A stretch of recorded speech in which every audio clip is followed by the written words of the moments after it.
Hello everybody and welcome back to ICY, the Frostbite edition. When we last left off, we got our asses handed to ourselves by a group of bandits in the middle of the night. And we've got Jerome, he's talking to us now. Hey, wake up, are you okay? You hear Jerome's voice. You finally realize that you're dreaming, and this sudden realization brings you back to the waking world. How long have I been unconscious? Just a few hours, but don't worry, you didn't miss anything good. You look around. The morning sun blinds you at first, but then you're able to see that you and your mates are sitting on the ground tied up. You're not the only prisoners, as there are other people here that seem to share your situation, since I cannot speak. Armed bandits are guarding the area. You can see many tents scattered around, so it's difficult to assess how many of them there are. Running away from them won't be easy. They have guns, and everything else they need to keep us in our place. You will never escape. We've tried. Wait, you will never escape. We tried, but there are too many of them. They have horses and guns. If they want us alive, I fear we will all soon become slaves. I'd rather die than live as a slave. We're getting free sooner or later. Precisely. We all know how slaves are treated, like animals. I won't be beaten again just because one of you wants to do something stupid. They'll beat all of us, Joseph. But what should we do? Just wait here and be sold as slaves? Long story short, we tried to run away during the night. They found us and beat the shit out of us. End of story. I won't give up. Wait, I won't just give up my life to these scum. Unless you have a freaking brilliant idea, I'd prefer not to get beaten again either. Screw you, I'd rather die than be a slave. We're leaving. I don't know how, but we're leaving. The stranger smiles slightly. Sure, I'm really curious to see what you will do. A bandit approaches you and starts shouting, Shut the fuck up, all of you. We're moving now. Prepare yourselves. It's going to be a long walk. You and the other prisoners start walking, with your hands tied, along the bandits' caravan. You're constantly under watch and unable to find a way to break free. Day after day, you become resigned to your fate. The bandits are watching you all the time, and they don't even allow you to talk among yourselves. You barely get to know the ones who share your ordeal. Carlos and April are a couple, and they were in the same group as Joseph when they got attacked and kidnapped. There's a young girl, Ava, who seems sad and never speaks. The only thing you're able to discover is that the bandits killed her family. Excuse me, but finally, after walking for several days through the White Plains, something happens. The bad thing is that it doesn't look like something good. Not at all. You see three people peacefully approaching the bandits. They don't look like common survivors. Even the bandits who assaulted you, despite their abundant resources, are not that well equipped. Polished and shiny weapons, high-tech equipment. All the bandits look at these three people with reverence and awe. You've never seen anything like that in the White Wasteland. One of the masked soldiers speaks up in a feminine voice. Proceed with the tests and let's move on. We have no time to waste. I'm sure they're good. Some of the prisoners are young and healthy. They'll be perfect for your needs. The woman slowly turns to face the bandit and stands still for a couple of seconds with an intimidating silence. We'll see. They approach you and other prisoners and start using medical equipment to take some of your blood. They take a sample from each one of you. They walk away, and after a few minutes, they come back again. The mysterious woman looks at Goran and Irma and then nods at her two companions. We'll take those two and their children. They're the only ones we're interested in. Do what you want with the others. We have no use for them. They walk away, taking Goran, Irma, and their children with them. Jerome tries to stand on his feet to protest, but he's kicked in the stomach and falls to the ground. The mysterious strangers leave your companions in tow, while they disappear into the mist. The bandits order you to get to your feet and start walking. And so, you're walking, just like any other day, with armed guards all around you. But then you hear some bandits shout. You turn to see what's happening. Oh, at least 30 horsemen are charging the bandits, quickly descending from the top of a small hill. They're wearing red. These are the Red Horsemen, raiders and pillagers feared in the entire region. The bandits start shooting at them, but the horsemen rapidly reach your position and engage your captors in close combat. Jerome lets out a shout. Let's go, now! Then he breaks into a sprint. You and the other prisoners attempt to escape while the bandits are too busy worrying about their own lives. As you keep running away from the captors, you hear the sounds of bullets whizzing by you. One of those bullets hits Joseph in the chest. Oh, no, not Joseph! April stops running and kneels by her companion's body. Joseph! Joseph, please stand up! I guess we gotta drag April along with you away from the body. Well, you pull April away from the dead body of her. Oh, that's terrible! I liked him! And plus, I like doing his voice. Anyway, I guess this guy's gonna inherit his voice. While you pull April away from the dead body of her former companion, you hear Carlos's voice. Run, April! Or April, run! He's dead! Run! You're still being shot at, but the bullets pierce the snow around you without hitting anyone, and they're too far. You're too far away to be an easy target. You see the entrance to a tunnel above you, and some. Okay, that's weird. Your captors is now far behind, still busy fighting the horsemen. You take a last look behind and see no one is coming after you. The tunnel is quite long, but after a few minutes you finally see the light and feel the cold wind coming from the outside. You're now free to travel across the plains and explore the world! Use the buttons near the characters' avatars to talk with your companions or change their equipment. You can also heal them if they are injured. Healing a character costs a single unit of medicine. The more wounded your companions are, the less health points they will have during fights. There's more and more to equip. Okay, cool. Is everybody hurt? Or what's happening here? Okay, so that's me. What about him? What brings... I thought he was dead. What brings you to old Jerome? The dead guy that's laying on the... yeah. Well, I mean... Yeah, that's not... Wait, I thought he was dead. I'm fairly sure he was dead. I want to say that he was dead. I mean, should we talk to these people or should we just move on? Because there's probably like a lot of dialogue that we have to get through.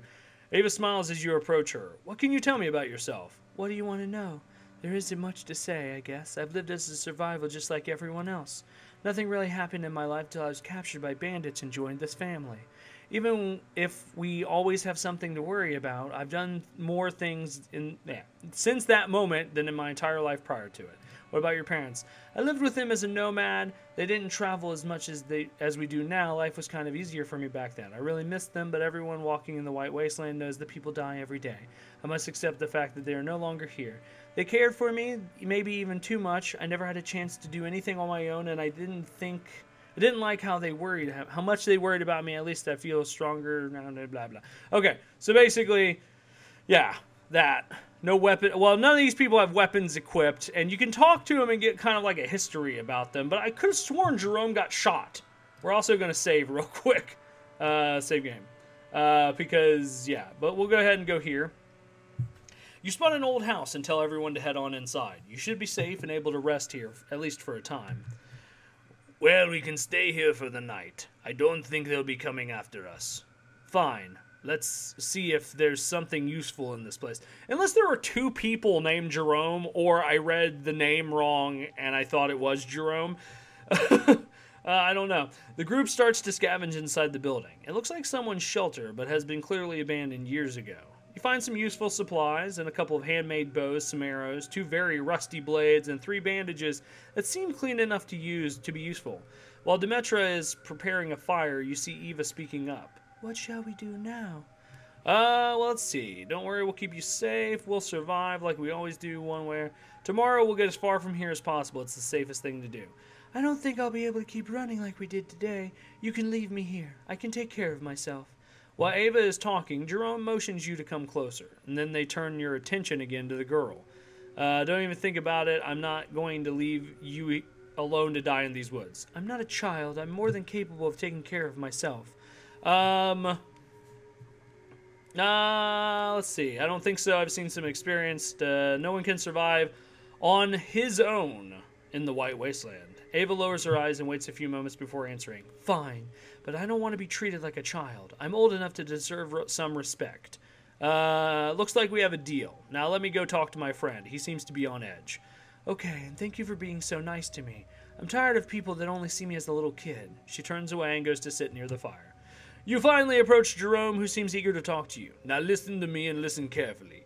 You know how it works with families and new people. We are here with 3 strangers, but this girl is clearly too young to have any authority on the matter. Demetra and I will pretend that you were our leader already. The tradition is that the newcomers accept the family leadership, and we can't tell them that our leader died the same day the bandits attacked us. We'll treat them as new members of our family. And since there is an actual leader, that Carlos guy won't argue with that. Or at least I hope so. Are you okay with this? Okay, sure. Why did you choose me? Why can't you be our leader? Me? Nah, I'm too old for that, and I don't have the strength to be the leader. You've proven to be a resourceful person. You will do just fine. You sure about that one? Because I'm pretty bad. Just remember to listen to old Jerome's advice, will you? Now, let's go talk to our new companions. When everyone is gathered around the fire, Carlos begins what will be a long discussion. So what now? So what now? Do we know where we are? Yes. Yes, this is the Vale, a relatively enclosed territory, not so far from where we got caught. And what shall we do now? I suppose we have to choose a new leader, don't we? My speechcraft. It won't be necessary. We will welcome you as newcomers, and you will accept our current leader. I can assure you, you won't regret this choice. So we are the newcomers now. I can accept that, but know that I won't just shut up because you say so. We want to be treated fairly. You will be treated like everyone else. I hope so. So what shall we do now? Our friends are in the hands of some incredibly well-equipped fighters who deal with local bandits for reasons unknown. We need to track them down and hopefully save them. It could also allow us to discover where these goons got all their gear. They had everything that a survivor needs, and then some. I'm getting old, and it would be nice to finally live a decent life. But their decision is unknown to us. We can't just ask everyone we meet if they have seen some mercenaries passing by. They might not be one of those mercenary groups. They're usually rich and well-equipped. They might be one of those mercenary groups. They're usually rich and well-equipped. We may not want to deal with them at all, actually. We can't ignore the fact that our friends were kidnapped either. Okay. We need a direction to follow. As Demetrius said, we can't just travel around and ask people about them. Well, I have a friend not so far from here. He lives in a settlement called the Wind Tower, south of here. He's a weapons trader, so maybe he will know more about them. He deals with special stuff, too, so if those mercenaries are locals, he may know them. How far is this place? No more than a couple of days from here. I'm pretty sure of it. I got 3 skill points, okay. People keep talking, and you quickly discover that April and Carlos are good company. Ava is a little more silent, but she seems to know enough about survival not to be a problem for your group. Cool! I have some points now. Okay, well, I got 3 available experience points. So, maybe I should put some into firearms. Put all of it into firearm, maybe? If I put 1 into firearm and, like, 1 into athletics. Sure, that sounds like a fun time. Alright, so let's go ahead and we'll move on to here. You find the town and start looking around. There aren't a lot of buildings here, but the place seems relatively unspoiled. Jerome comes near you and lowers his voice to a whisper. Go with Carlos and April. Watch how they behave. When he turns around and addresses the rest. We'll split into groups and go search for supplies. Check the buildings that aren't too damaged or look like they've been looted 100 times over. I will take the northern area with Ava and Dimitra. Our fantastic boss will go with the lovely couple to check the southern part of town. Fine by me. Are we looking for something in particular? We'll grab anything we can. The more we get, the better. Weapons wouldn't be bad. And so, yeah, that's... Okay, let's not waste our time checking those buildings there. Though this one looks promising. You spend some time searching around the structures. Sadly, without the proper tools like a flashlight or a crowbar, it's not easy to find a place that hasn't already been looted. While you're walking across the road, you hear April calling out for you and Carlos. Guys, come over here. I found something interesting. Okay. You see April standing among some trees near the border of the town. She's pointing her finger towards a building hidden by the grove. It's a strange-looking building, but it seems intact. Since that's out of sight, you get your hopes up that maybe it hasn't been looted yet. Or at least not completely. Well, that looks promising. Let's take a look inside. You get closer to the building and reach for the door handle. You slowly open the door and allow the light to come inside. The interior is full of dust and dirt. It looks like it's been decades since anyone has been there. Searching around, you discover the building's last inhabitants, mummified bodies of ancient soldiers who probably sought refuge from the war. It seems the corpses hadn't been disturbed since the soldiers passed away. Maybe they were wounded. Maybe they ran out of food. Whatever the case, almost all of their flesh is gone, making it impossible to tell how they died. Oh my god, are they ancient people? Light military clothes, no snow equipment, heavily decomposed bodies. Yes, they're either ancients or some of the first survivors. Should we inspect the bodies lying around? The bodies don't look more than skeletons with slight remnants of rotting flesh. You start searching along through their belongings, hoping to find something useful. They look like soldiers, but I see no weapons around here. Somebody must have already looted this place. Maybe it was a long time ago. Perhaps they missed something. You spend some extra time and thoroughly search the bodies and their possessions. Finally, you discover 24 bullets and 3 pistols. They're a bit rusty, but they still work. Finally, some luck. I mean, they're no assault rifles, but at least we'll be able to shoot back at anyone who comes at us guns blazing. Their backpacks will be useful too. Not that I enjoy the back pain at the end of the day, but we have nothing else to carry this stuff right now. Okay. So we can search around the main room or explore the rest of it. Let's explore the rest of the building. You go through the door on the other side of the room and find yourself in a smaller area. There's some strange electrical equipment connected by tangles of wire here. It appears that you could remove some parts from the device, but it's hard to tell if they would be worth anything. Okay, let's do it. You managed to remove some electrical parts, put them in your backpack. Afterwards, you walk away from the device. Search the main room. Okay, the room is large and full of dust. There's no furniture. Only the bodies and their belongings are lying around. There's nothing of interest in the room besides the corpses. Alright, so we leave. Well, at least we didn't waste our time. You spend more time searching around the town as you make your way back to the center. Once there, you wait for the others to return. It's not long until you see Jerome, Dimitra, and Ava gather at the rendezvous point. Looks like they may have found something too. So how did it go? We got lucky. Our fearless Ava right here snuck through a little hole in one of the buildings and found some useful things inside. I've told you I'm a capable survivor. Besides, I had a good teacher. I'm sure you did. Jerome smiles at the girl. Anyway, she found some handy stuff in there. An old gun, a decent crowbar, and some rope. There wasn't much else to get, but I did manage to grab some medical plants I'd spotted. They're good for healing wounds. We found some weapons that might be in working order. Then, after a little more searching around town, we managed to find a lockpick and a few bandages. Not bad. Now we can travel feeling a little safer than before. We're done here. Let's go find my friend. You stuff everything you found into the backpacks and walk away from town. Some optimism in the group finally shows through. Sweet! So we're going to go ahead and shave.